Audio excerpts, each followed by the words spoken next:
Hello students, यदि आपने हमारे चैनल को सब्सक्राइब नहीं किया है तो सब्सक्राइब कर लें एवं बेल आइकन को ज़रूर प्रेस करें। हेलो फ्रेंड्स, ऑनलाइन टीएसपी में आपका बहुत बहुत स्वागत है। हम लोग 10th क्लास का क्षेत्रमिति चैप्टर पढ़ रहे हैं। इसमें हम लोग का टॉपिक था वृत्त से संबंधित क्षेत्रफल। और आज के इस वीडियो में हम लोग त्रिज्यखंड क्या होता है, त्रिज्यखंड का क्षेत्रफल, त्रिज्यखंड की परिमिति तथा चाप की लंबाई के बारे में डिस्कस करेंगे एवं कुछ इम्पोर्टेंट प्रश्न करेंगे जो आपके एग्ज़ाम के दृष्टिकोण से काफ़ी महत्वपूर्ण होगा। इसलिए आप लोग वीडियो के अंत तक ज़रूर बने रहेंगे। बीच में वीडियो को छोड़कर मत भागिएगा, क्योंकि वीडियो को अंत तक अगर आप बने रहते हैं तो आपको आज बहुत कुछ सीखने को, कुछ नया ज़रूर आपको मिलेगा। इसलिए आप लोग वीडियो के अंत तक बने रहे एवं चैनल पर जो भी नए हैं चैनल को ज़रूर सब्सक्राइब करें और वीडियो अच्छा लगे तो वीडियो को लाइक ज़रूर करेंगे।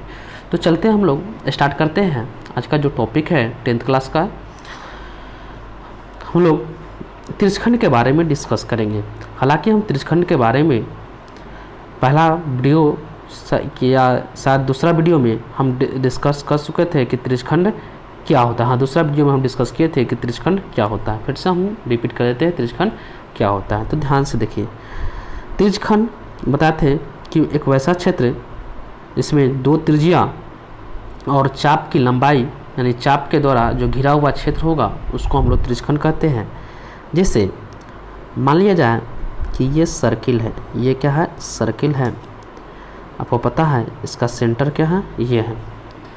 और मान लिया जाए कि एक ये त्रिज्या R और एक त्रिज्या R, ये, और इसके बीच का जो भाग है, ये भाग यहाँ से ये आपका चाप की लंबाई हो गई। चाप की लंबाई हम क्लास डिस्कस किए थे। और ये त्रिज्या, तो ये भाग आपका क्या कहलाया, त्रिज्यखंड कहलाता है। ये क्या कहलाता है, त्रिज्यखंड कहलाता है। ध्यान से देखिए, त्रिज्यखंड कहलाता है। तो देखिए, तो अगर हम इसको अगर हम बाहर निकालते हैं इस फिगर को, तो ये आपका त्रिज्यखंड बना, ये आपका त्रिज्यखंड बना।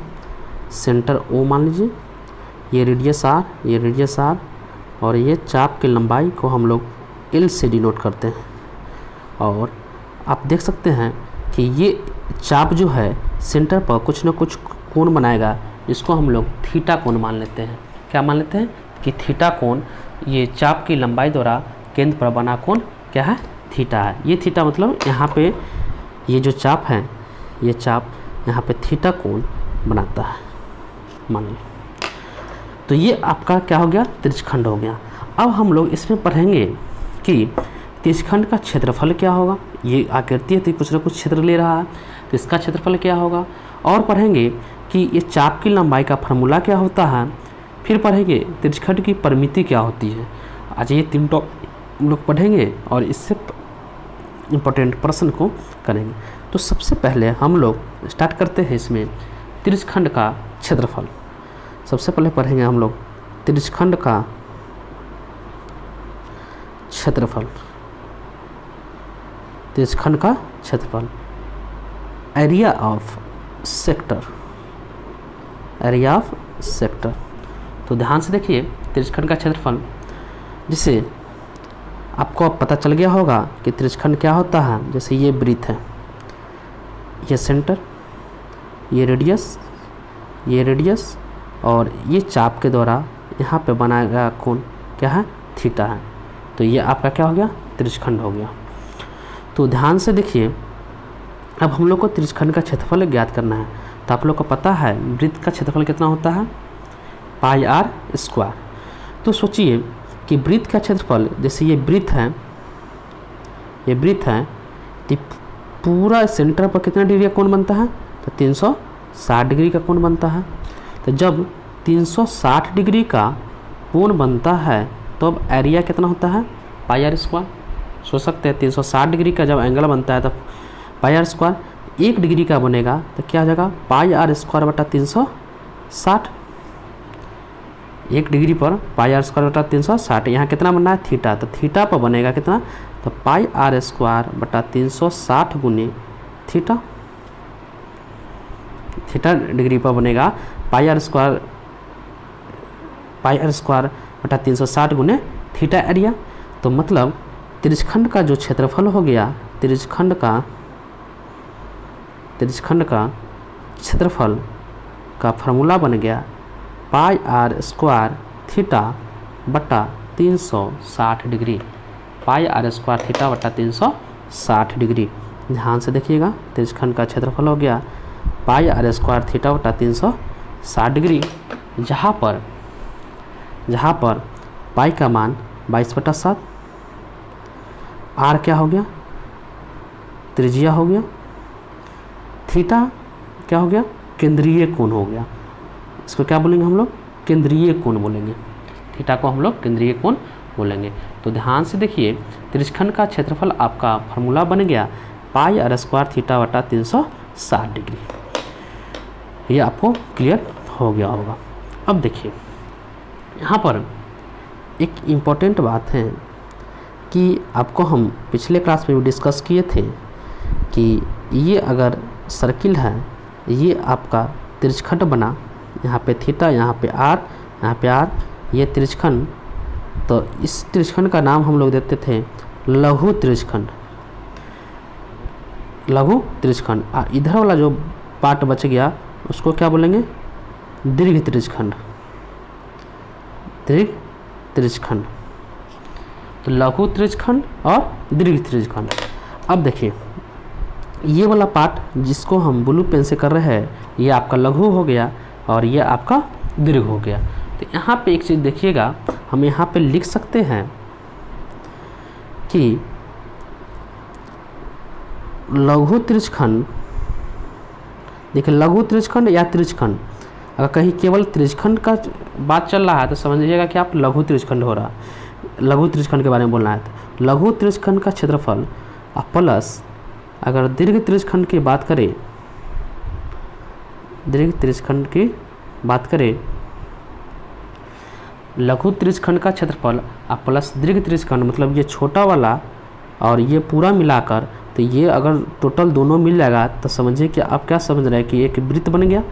तो हम लिख सकते हैं बराबर वृत्त का क्षेत्रफल, क्योंकि वृत्त का ही दोनों टुकड़ा है, एक लघु त्रिज्यखंड और एक दीर्घ, दोनों को मिला देंगे तो मतलब क्या, वृत्त का क्षेत्रफल बन जाएगा। तो यहाँ से एक फार्मूला बनेगा दीर्घ त्रिज्यखंड का क्षेत्रफल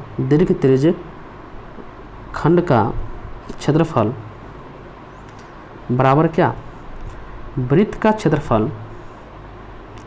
क्षेत्रफल माइनस लघु त्रिज्यखंड का क्षेत्रफल। अब देख सकते हैं लघु त्रिज्यखंड का क्षेत्रफल। तो एक चीज़ ध्यान रखिएगा, प्रश्न कभी कभी ऐसा पूछता है कि त्रिज्यखंड का तो क्षेत्रफल पूछेगा, साथ साथ आपका दीर्घ त्रिज्यखंड का भी क्षेत्रफल आपको पूछ लेगा। तो दीर्घ त्रिज्यखंड का क्षेत्रफल मतलब वृत्त के क्षेत्रफल में से लघु त्रिज्यखंड का क्षेत्रफल घटा देंगे तो हम लोग का दीर्घ त्रिज्यखंड का क्षेत्रफल निकल जाएगा। और लघु त्रिज्यखंड का मतलब क्या हुआ, ये जो छोटा वाला, अगर कहीं पे त्रिज्यखंड केवल लिखा हुआ है तो समझेंगे हम लोग का लघु त्रिज्यखंड। तो अगर हम लोग का ये निकल गया तो इस पार्ट का अगर बोलेगा तो वृत्त के क्षेत्रफल निकाल कर पूरा में से इसको घटा देंगे तो आपका बन जाएगा। तो इससे रिलेटेड हम लोग प्रश्न करेंगे। अभी इतना ही, यानी त्रिज्यखंड का क्षेत्रफल पाई आर स्क्वायर थीटा बटा 360 डिग्री, और दीर्घ त्रिज्यखंड का बोलेगा तो वृत्त का क्षेत्रफल में से लघु त्रिज्यखंड का क्षेत्रफल, मतलब इसको घटा देंगे तो आपका दीर्घ त्रिज्यखंड का क्षेत्रफल निकल जाएगा। उम्मीद है कि आपको समझ में आ गया होगा। अब दूसरा है चाप की लंबाई,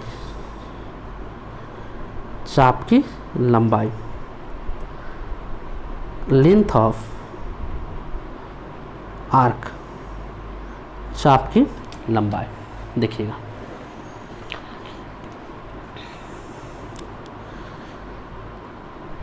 जैसे ये वृत्त बना, ये वृत्त है, ये सेंटर, ये रेडियस, ये सेंटर, और ये आपका चाप की लंबाई क्या है, एल है, और यहाँ बनता है थीटा। तो अब इस एल का फार्मूला क्या बनेगा, तो ध्यान दीजिए, ये एल यहाँ से यहाँ चाप की लंबाई कहलाता है। तो आप सोच सकते हैं कि पूरे वृत्त की परिधि की लंबाई, चाप की लंबाई क्या है, एक परिधि का टुकड़ा है। हम आपको डिफिनेशन में बताए थे कि वृत्त की परिधि, पूरा जो बाहरी लेंथ है उसको वृत्त की परिधि बोला जाता है, उसी का एक क्या है, टुकड़ा है। तो जब 2 पाई आर लेंथ बनता है, जब 2 पाई आर लेंथ बनता है तो हम लोग का जब 2 पाई आर ऐसे करते हैं कि 360 डिग्री का जब एंगल बनता है तो लेंथ कितना रहता है, 2 पाई आर। तो 1 डिग्री का बनेगा तो 2 पाई आर बटा 360, और यहाँ पे अगर कितना थीटा का बनेगा तो 2 पाई आर बटा 360 गुने थीटा, कट गया 180, मतलब पाई आर थीटा बटा 180। तो कहने का मतलब कि चाप की लंबाई जो हो गया, क्या फॉर्मूला हो गया, पाई आर थीटा बटा 180 डिग्री। तो यहाँ पे हम लोग का फॉर्मूला बन गया, चाप की लंबाई बराबर पाई आर थीटा बटा 180 डिग्री, पाई आर थीटा बटा 180 डिग्री। तो आपको चाप की लंबाई का क्लियर हो गया। तो यहाँ पे हम लोग का आज 3 फार्मूला पर है, त्रिज्यखंड का क्षेत्रफल, दीर्घ त्रिज्यखंड का क्षेत्रफल और चाप की लंबाई। तो चाप की लंबाई का फार्मूला क्या हो गया, पाई आर थीटा बटा 180 डिग्री, वहीं पाई 22/7, आर त्रिज्या, थीटा आपका केंद्रीय कोण। अगर यहाँ पर जैसे यहाँ से ये तो हुआ आपका चाप की लंबाई, इसको हम लोग लघु चाप भी बोल सकते हैं, और यहाँ से ये वाला जो पार्ट है इधर, इसको हम लोग दीर्घ चाप बोल सकते हैं। तो अगर दीर्घ चाप की लंबाई बोले, ध्यान से देखिएगा, अगर दीर्घ चाप की लंबाई बोले, दीर्घ चाप की लंबाई, तो हम लोग क्या करेंगे, ये पूरा क्या हो जाएगा, वृत्त की परिधि। तो वृत्त की परिधि में से क्या कर देंगे, लघु चाप की लंबाई को घटा देंगे, थोड़ा सा जगह कम है, लघु चाप की लंबाई को घटा देंगे तो हम लोग का दीर्घ चाप की लंबाई पता चल जाएगा। ध्यान से देखना। तो आपको चाप की लंबाई का कॉन्सेप्ट क्लियर हो गया। अब हम लोग देखेंगे त्रिज्यखंड की परिमिति। त्रिज्यखंड की परिमिति, ध्यान से देखिए, त्रिज्यखंड की परिमिति।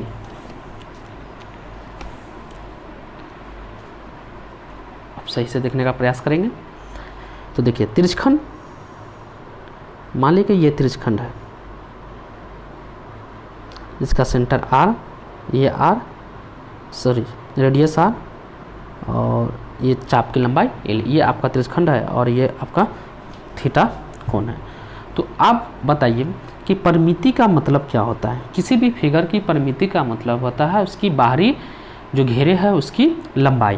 तो अगर यहाँ परिमिति का, त्रिज्यखंड की परिमिति का चर्चा हो तो हम लोग क्या करेंगे, देखिए ये लंबाई कितना हुआ आर, ये लंबाई कितना हुआ आर, प्लस ये लंबाई कितना हुआ एल, मतलब आर कितना 2r plus L, 2r plus L, क्योंकि यही तो बाउंड्री है।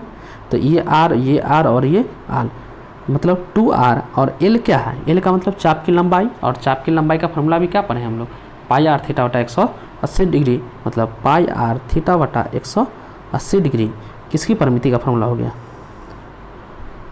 त्रिज्यखंड की परिमिति का फॉर्मूला।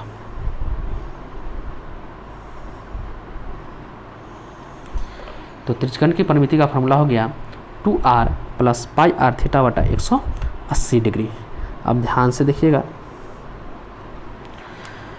यानी हम क्या किए, r प्लस एल, मतलब ये त्रिज्या ये त्रिज्या 2r प्लस एल, मतलब 2r प्लस एल मतलब पाई आर थीटा बटा 180 डिग्री। तो त्रिज्यखंड की परिमिति का formula 2r plus pi R theta बटा 180 डिग्री। अब देखिएगा एक स्पेशल केस, एक चीज़ समझने का प्रयास कीजिएगा। जैसे हम लोग अभी त्रिज्यखंड का क्षेत्रफल क्या पढ़े थे से बताइए। त्रिज्यखंड का क्षेत्रफल हम लोग पढ़े थे पाई आर स्क्वायर थीटा बटा 360 डिग्री, ये पढ़े थे त्रिज्यखंड का क्षेत्रफल। तो कहने का मतलब हम इसको ऐसे लिख सकते हैं 1/2 पाई आर स्क्वायर थीटा बटा 180 डिग्री, ऐसा हम लिख सकते हैं। फिर इसको हम और ऐसे तोड़ सकते हैं कि 1/2 आर स्क्वायर में से एक आर इधर लगे और पाई आर थीटा बटा 180 डिग्री, आप देख सकते हैं। तो यहाँ से त्रिज्यखंड का क्षेत्रफल एक फार्मूला बनेगा,